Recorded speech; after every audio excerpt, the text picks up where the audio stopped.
Amara's POV. Amara didn't realize how tight she was holding herself together until everything finally went quiet. The movement, the noise, tension of the clearing. All of it had carried her forward without giving her time to think.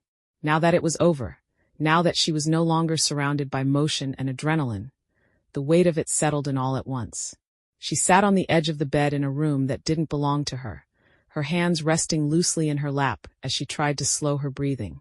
The space was unfamiliar, but not uncomfortable. Clean, structured, intentional in a way that matched everything she had already begun to associate with him. That thought alone should have unsettled her. Instead, it grounded her more than anything else. Her mind replayed everything in pieces, but this time it didn't feel chaotic. It felt sharper, more organized, like her brain was finally catching up to something it had been trying to process all day. Car. The moment they grabbed her. The way her body had stopped responding the way it should have.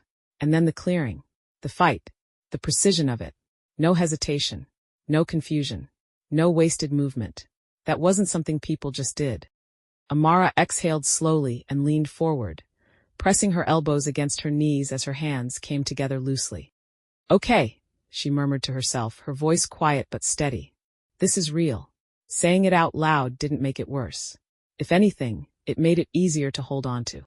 A faint ache lingered in her system, not sharp enough to hurt, but noticeable enough to remind her of what they had used on her. Whatever it was, it hadn't fully worn off. Her body felt slightly heavier than usual, like it was still catching up to itself. She flexed her fingers once, testing the movement. Better than before. Not perfect, but usable. Her gaze drifted toward the door without meaning to. She hadn't seen him since they got back. Not up close. Not like before. That moment in the clearing stayed with her more than anything else. Not the fight. Not the fear. The second he reached her. Amara leaned back slightly, her shoulders pressing into the wall behind her as she let out a slow breath. It hadn't been dramatic. There was no rush, no frantic checking to make sure she was okay. No questions fired at her the second he got close. He had simply stepped in, steady, controlled, like he already knew exactly what he was walking into. Like he wasn't surprised. Like he expected it. Her brow furrowed slightly as she thought back to it. The way he looked at her. Not like she was fragile. Not like she needed to be handled carefully. But like she mattered in a way that didn't require explanation. That's new, she muttered under her breath. Her fingers tightened slightly against her palm as the memory shifted again. His hand at her waist. The way it had steadied her without hesitation. The way her body had reacted before she could even think about it. Amara stilled, her breath slowing as she tried to make sense of that part. Because that didn't feel normal. Not just the contact itself, but the way it landed. Like something had passed between them that neither of them had planned. She shook her head lightly, pushing herself up from the bed and pacing once across the room before stopping again. You don't even know him, she said quietly, trying to ground herself in something logical. That should have been enough. It should have created distance. It didn't. Her attention shifted again, this time toward the window. She crossed to it slowly, her gaze moving over the unfamiliar surroundings outside. The area was quieter than the city, more contained, more controlled. It matched him. That realization settled in without resistance. Amara rested her hand lightly against the edge of the window frame, her expression tightening slightly as another thought pushed forward. They knew I was there. The words came out quieter this time, more focused. This wasn't random.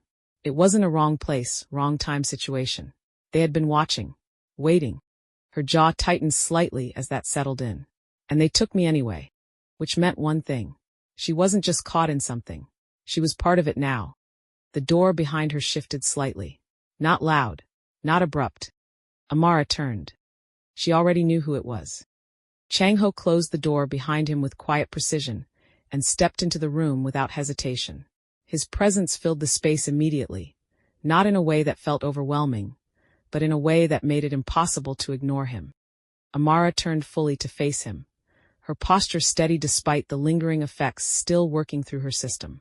She didn't sit, didn't soften, and didn't look away. Whatever had happened in the clearing had stripped away any hesitation she might have had before. For a moment, neither of them spoke. Changho studied her carefully, taking in the way she held herself, the slight tension in her stance, and the controlled way she was managing it. When he finally spoke, his tone was calm and even, as if nothing had shifted between them. "You should be resting." Amara let out a quiet breath that almost turned into a short laugh. She shook her head slightly as she stepped away from the window and moved further into the room. "Resting isn't going to fix what just happened," she said. "I was taken in the middle of the day, dragged into a car, and ended up in the middle of a fight that clearly wasn't normal. You don't come back from that and just lie down like it didn't happen." Changho didn't interrupt her. He let her finish, his gaze steady and focused. "You're still affected," he said once she stopped. "I'm standing," she replied. "That's enough for now." "It's not." Amara crossed her arms, her expression tightening slightly as she looked at him. "You don't get to decide that," she said. "Not after everything you didn't tell me." That landed. Changho didn't react outwardly, but the shift in the room was immediate.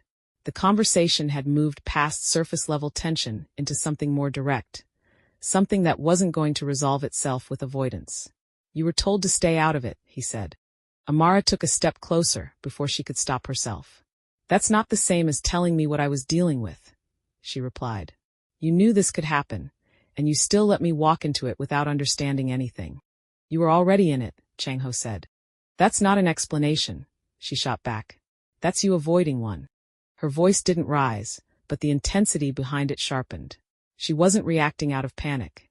She was thinking, processing, and demanding answers that actually made sense. Changho held her gaze, weighing his response. "You were seen," he said. "That's why they moved on you. Not randomly. Not by accident." Amara's jaw tightened. "I figured that much out," she said. "What I don't understand is why I matter enough for them to take that risk." Changho didn't answer right away, and that hesitation gave her everything she needed to push further. "So you do know," she said. "You just don't want to say it. It's not that simple." "Then make it simple," she said, closing the remaining distance between them. "Because from where I'm standing, I'm already part of something I don't understand, and everyone else seems to know exactly what's going on except me." The space between them tightened as she spoke. She was close enough now to feel the difference in his presence again. Close enough for the awareness from the clearing to resurface without warning. Changho didn't step back. "You're involved now," he said. "That's the part that matters." Amara shook her head. "That's not good enough," she said. "You don't get to decide how much I know when I'm the one they took." Changho's gaze sharpened slightly. "And you don't get to assume you understand the full scope of what you're stepping into," he replied. "Then help me understand it," she said. "Because right now it feels like everything is happening around me and I'm expected to just keep up without asking questions." The frustration in her voice was controlled, but it was real. It wasn't fear driving it. It was the need to make sense of something that refused to be explained. Changho studied her for a moment, his expression unreadable but focused. "You do have a choice," he said. Amara let out a small breath, her eyes narrowing slightly. "No, I don't," she said. "Not anymore." Changho didn't argue that. He knew she was right. That realization settled between them without being spoken. Amara's gaze shifted slightly, her focus tightening as she thought back to the clearing. "When you got there," she said, "you didn't look for me. You didn't hesitate. You came straight to where I was." Changho didn't respond. "You knew," she continued. "Before anyone said anything, you already knew where I was." Her eyes locked onto his again. "That wasn't normal either." "No," he said. The answer came easily this time. Amara held his gaze, trying to read something in his expression that he wasn't offering. "So what was it?" she asked. Changho didn't answer immediately. When he did, his voice was lower, more deliberate. "It means you're not invisible in this anymore," he said. "That's not what I meant." "I know." Tension shifted again, settling into something quieter but heavier. Amara took a step back, not to create distance, but to steady herself as the weight of everything pressed in. "What happens now?" she asked. Changho didn't look away. "They'll try again," he said. The certainty in his voice left no room for doubt. Amara absorbed that, her expression tightening slightly as she processed it. "Then I'm not sitting this out," she said. That got his full attention. "You don't get to make that call alone," she continued. "Not after what just happened." Changho studied her for a moment, something shifting behind his gaze as he took in her resolve. She wasn't reacting. She was choosing. And that changed things. Changho's POV. The interrogation room was quiet when Changho stepped inside, but it wasn't calm. There was tension in the air, the kind that lingered after a fight when no one had fully settled yet. The two captives were secured against opposite sides of the room, restrained in a way that left no room for movement without making it uncomfortable. They weren't badly injured, but they weren't in control either, and they knew it. Han stood near the door when Changho entered, his posture relaxed but alert, eyes already tracking every shift in the room. Jisoo was positioned closer to the first captive, her arms loosely at her sides, her attention fixed in a way that made it clear she had already assessed both of them more than once. "They've been quiet," Han said. "Too quiet." Changho moved further into the room without responding immediately. His gaze passed over both captives, taking in their posture, their breathing, the way they avoided looking directly at him. Fear was there, but it wasn't panic. That meant they had expected something like this. "Who sent you?" Changho asked. He didn't raise his voice. He didn't need to. The first captive kept his eyes down, jaw tight, saying nothing. The second shifted slightly, just enough to show he heard the question, but he didn't answer either. Jisoo stepped forward without waiting for another instruction. Her movement was controlled, deliberate, and she stopped just close enough to make her presence impossible to ignore. "You miscalculated," she said, her tone calm but sharp. "That's already cost you more than it should have. Don't make it worse." The first captive exhaled slowly, still not looking up. "You already know," he said. Changho's gaze sharpened slightly. "Say it." Silence stretched for a moment, then the second captive let out a short breath that sounded closer to resignation than defiance. "You don't control this territory the way you think you do," he said. "Not anymore." Han shifted slightly at that, his attention narrowing. "That's not an answer," he said. The captive's eyes flicked up briefly, just enough to meet Changho's before dropping again. "It is if you're paying attention." Changho took another step forward, closing the distance just enough to shift the balance of the room. "You came into my territory, took someone under my protection, and expected to walk out of it," he said. "That tells me you were given a reason to believe you could." The first captive finally looked up, his expression tightening. "We were told you wouldn't move this fast." That confirmed it. Jisoo's gaze shifted slightly toward Changho, her focus sharpening. "They were testing response time," she said quietly. Han's expression darkened. "And they got it." Changho didn't take his eyes off the captives. "Who told you that?" The silence that followed wasn't defiance this time. It was hesitation. That was enough. Changho stepped closer, stopping just in front of the second captive. The man tried to hold his ground, but the tension in his posture gave him away. "You weren't acting independently," Changho said. "You were sent. That means you answer to someone who believes they understand how I operate." The captive swallowed, his control slipping just enough to show. "You already know who it is," he said. Changho didn't respond. He waited. The pressure built in the silence, steady and deliberate. "Bae-hoon," the captive said finally.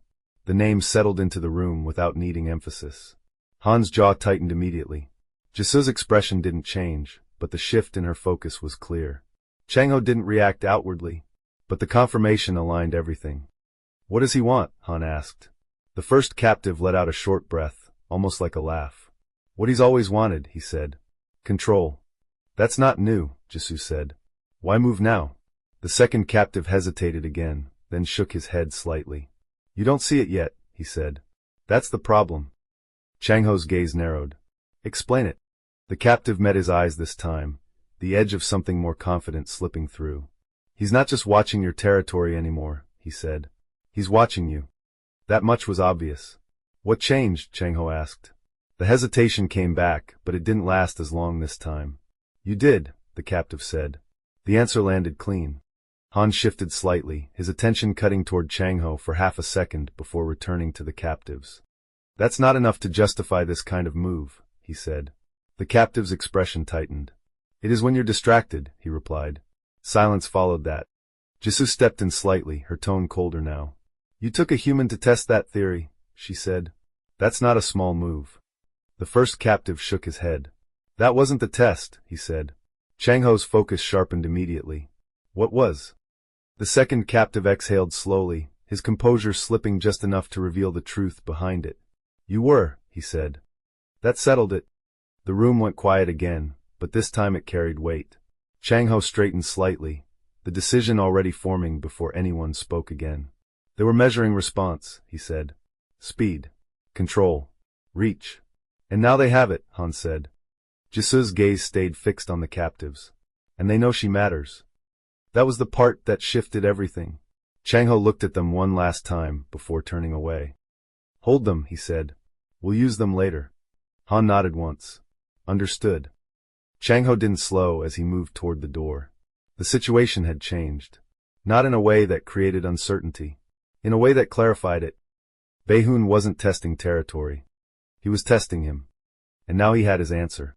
The room felt smaller the moment Changho stepped back into it. Not physically, but in the way the air tightened, the way conversations cut off without needing to be told to. The pack had already started regrouping after the fight, but the energy hadn't settled. It hovered just beneath the surface, waiting for direction. Waiting for him.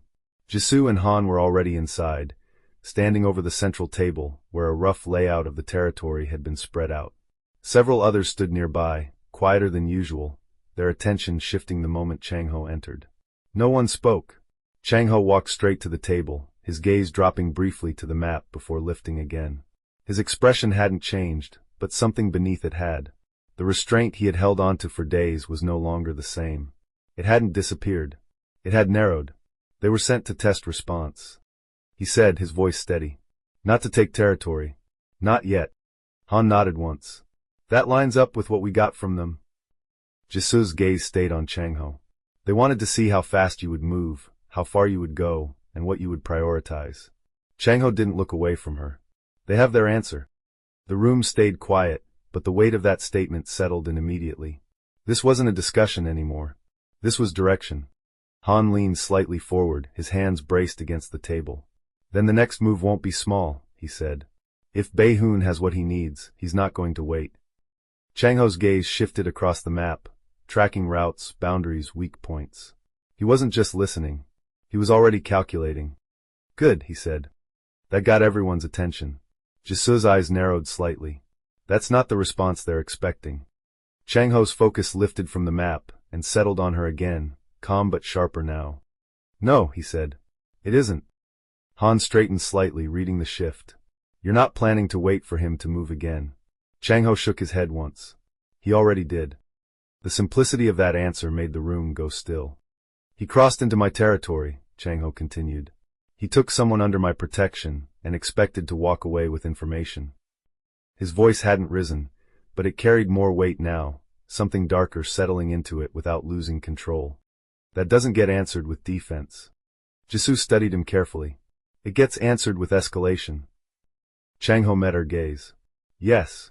The word didn't carry hesitation. Han let out a quiet breath, not surprised, but fully aware of what that meant. Then we move first, he said. Changho's expression didn't change, but the decision behind it had already settled. We don't move first, he said. We move correctly. That distinction mattered. Jisu nodded once, already shifting her thinking. Targeted, she said. Precise, Changho confirmed. He turned slightly, his attention shifting to the rest of the pack in the room. They believe I'll wait, he said. They believe I'll hold position and reinforce before making a move. A faint, humorless edge touched his tone. They're wrong. The shift in the room was immediate. Not chaotic, not loud, but sharper, more focused. We tighten our perimeter, Changho continued. No gaps, no blind spots. Anyone moving through our territory gets seen before they take a second step. Han nodded. Already in progress. We don't just watch anymore, Changho said. We track. Every movement. Every shift. If they breathe near our borders, we know. Jisu stepped slightly closer to the table, her focus locking in. And when we find something worth acting on, Changho didn't hesitate. We act. There was no room for interpretation in his tone. The pack understood. This wasn't defensive leadership.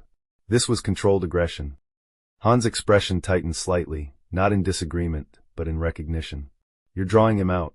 Changho's gaze shifted to him. I'm letting him think he has space, he said. Long enough for him to make a mistake. Jisu's voice lowered slightly. And when he does?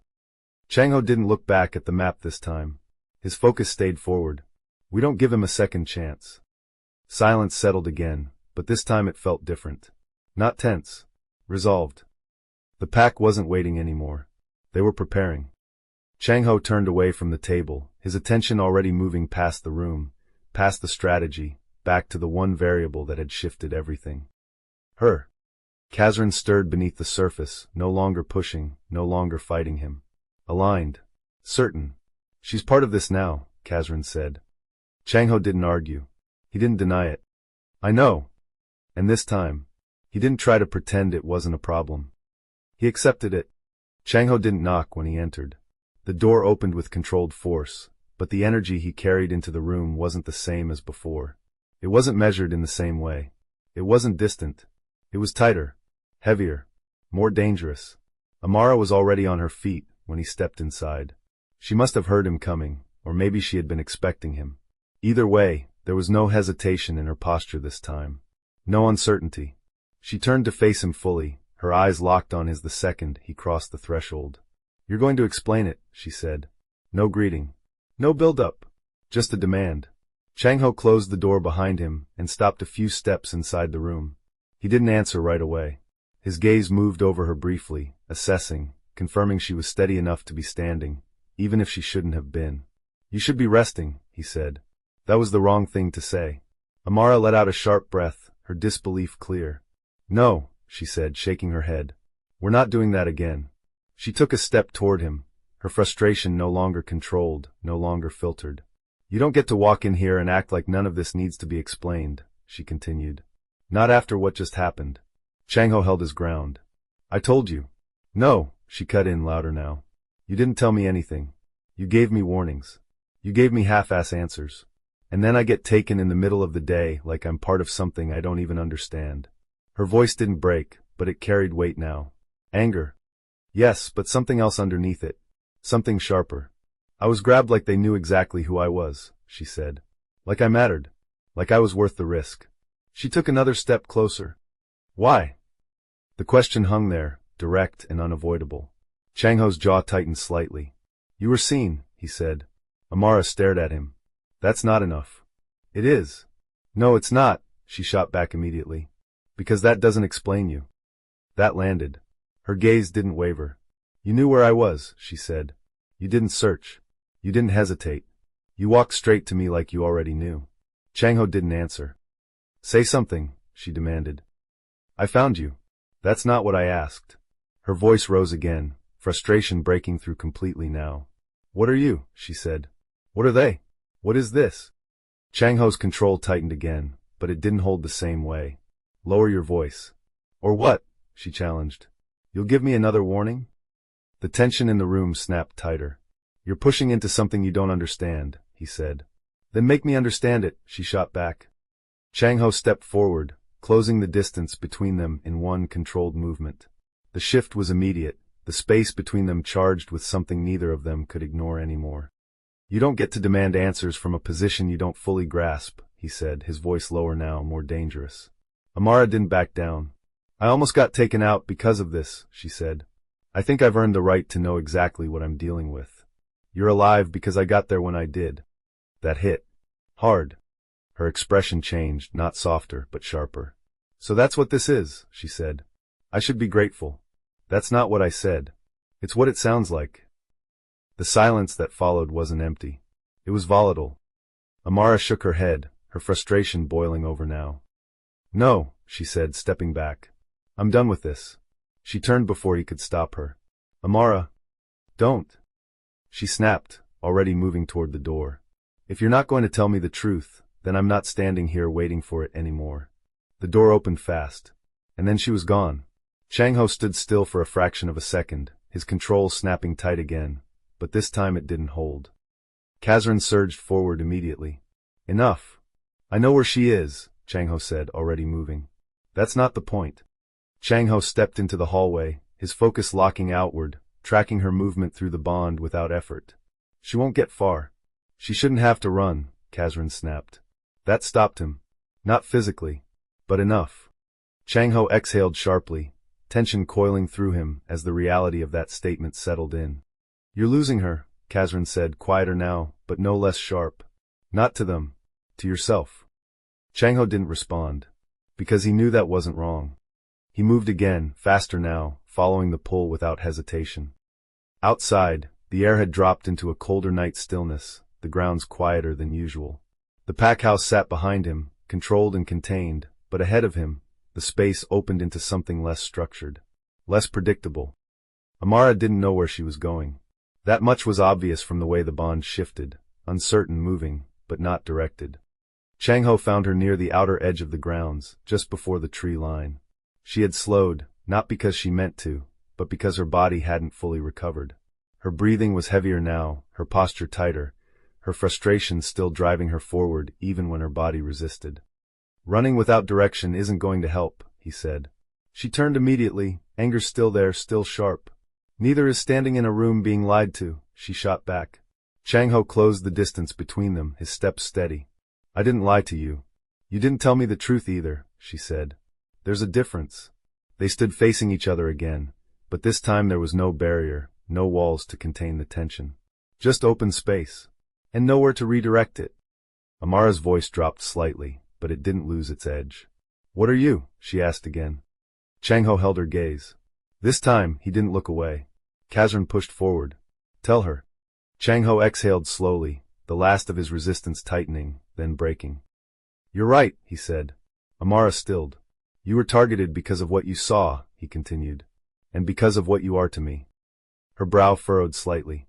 "What does that even mean?" Changho stepped closer, not enough to crowd her, but enough that she couldn't ignore him. "It means you're connected to something you weren't supposed to be connected to," he said. "And once that happens, it doesn't go away. That still doesn't answer the question." Changho's gaze didn't waver. "We're not human," he said. The words settled in the space between them, heavy and clear. Amara stared at him, waiting, processing.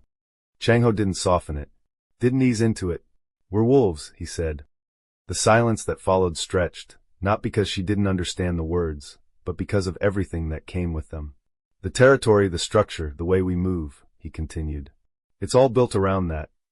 Amara's breathing slowed, her expression shifting as pieces started to fall into place. "The fight," she said quietly. "Yes." Her gaze lifted back to his. "And them?" "Different pack," he said. "Different alpha." "Bayhoon." Changho nodded once. "And me?" she asked. That question landed differently. Changho held her gaze, the bond pulling tighter in his chest as Kazryn stepped forward again. "Say it." Changho didn't look away. "You're mine," he said. The words weren't soft. They weren't gentle. They were certain. Amara's breath caught, her expression shifting as the weight of that settled in. "What does that mean?" she asked. Changho stepped closer, his voice lower now but steady. "It means the connection you felt wasn't random," he said. "It means the reason I knew where you were is because of that bond." Her eyes searched his, not pulling away this time. "And you knew." "I didn't want it," he admitted. That honesty hit differently. "But it's there," he continued. "And it's not going away." The space between them shifted again, tension still there, but no longer uncertain. Amara didn't step back. Neither did he. Changho didn't move away after he said it. He watched her take it in, watched the way her expression shifted as the meaning settled deeper than the words themselves. There was no fear in her eyes this time, no instinct to run. Just focus, sharp and searching, and something underneath it that hadn't been there before. Awareness. "You're mine." The words didn't hang like a threat. They settled like something that had already been decided long before either of them spoke it out loud. Amara held his gaze, her breathing slower now, more controlled, even though the tension between them had only grown heavier. "What does that actually mean?" she asked. Changho stepped closer, closing the last bit of distance between them until the space felt deliberate. He could feel the warmth of her now, the subtle shift in her stance as her body adjusted to his presence instead of resisting it. "It means there's a bond between us," he said. "Not something you choose. Not something you build. It happens once, and when it does, it doesn't break." Her brow furrowed slightly, but she didn't look away. "And you're what? Just supposed to accept that?" "I didn't," he said. That caught her attention. Her gaze sharpened. "But you are now." Changho didn't hesitate this time. "Yes." The certainty in that answer changed the air between them. Amara's eyes searched his face again, this time slower, more deliberate. "How is that even possible?" she asked. "You said you're not human." "I am. So how does that work?" Changho's jaw tightened briefly, not in resistance, but in thought. "It's rare," he said. "But it happens." Her expression didn't soften. That's not an explanation. He held her gaze. Your professor, he said. Men Ji-hun. That made her pause. What about him? He's mated to one of us, Changho said. A she-wolf. That's why he noticed you.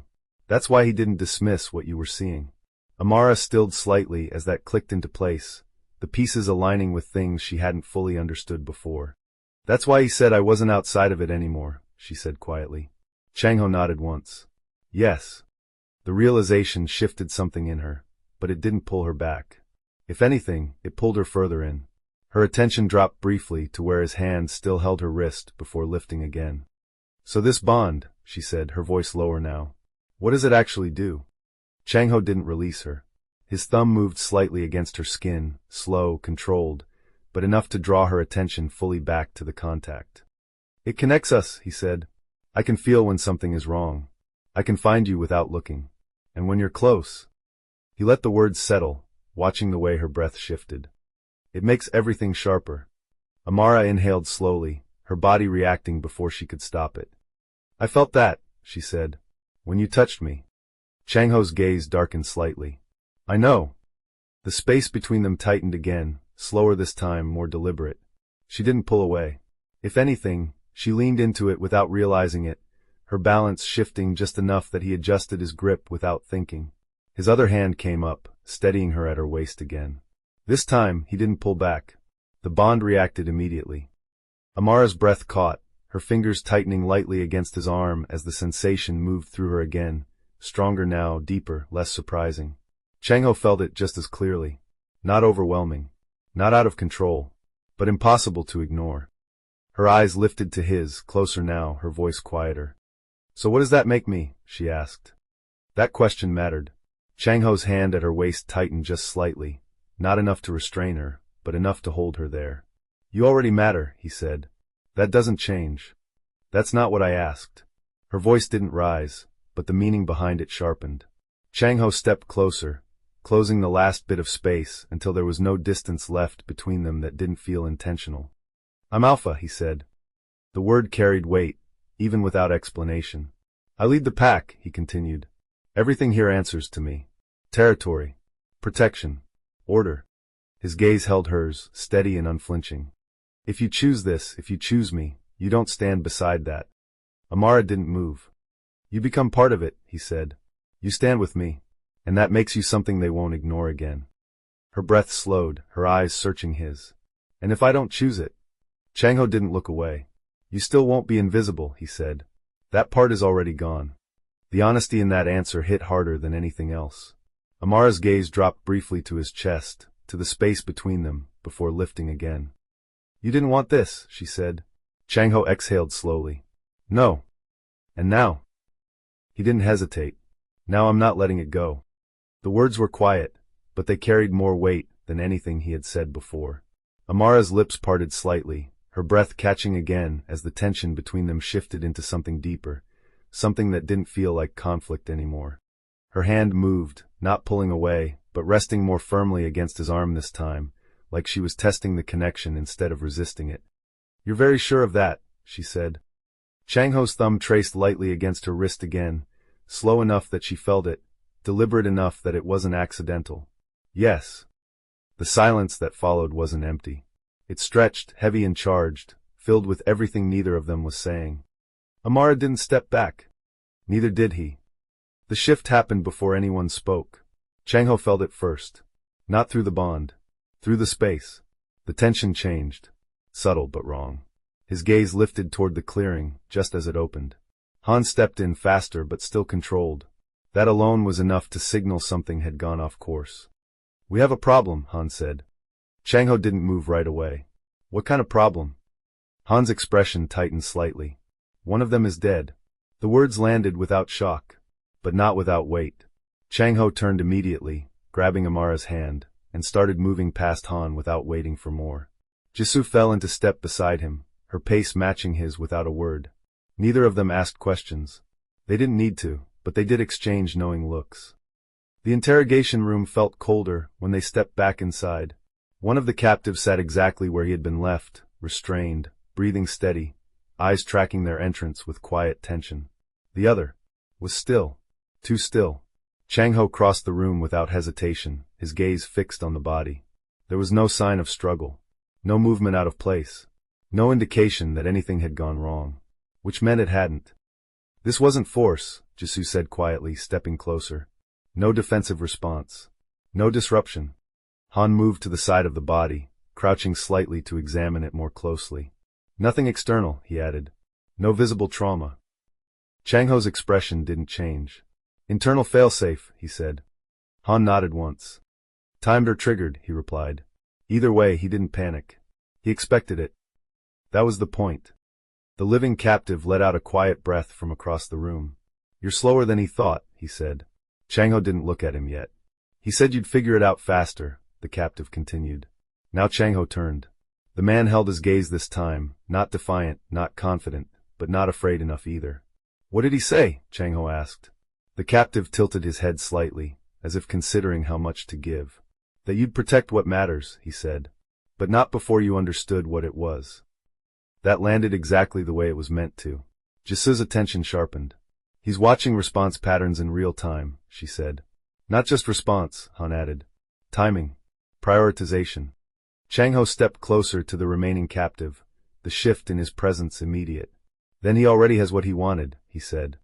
The captive's lips pulled slightly into something that almost resembled a smile. Not yet. That was when the second interruption came. A knock, quick, controlled, followed by another pack member stepping into the doorway. There's something you need to see, he said. Changho didn't hesitate. Where? North boundary. Just inside the line. That was enough. The walk there was fast, silent, and deliberate. No one wasted time asking questions. The shift in Changho's energy made it clear this wasn't speculation anymore. This was confirmation. The scent hit before the visual did. Strong. Deliberate. Placed. When they reached the edge of the tree line, the body was exactly where it was meant to be. Not hidden. Not discarded. Positioned. One of Baehoon's wolves. Left just inside Changho's territory.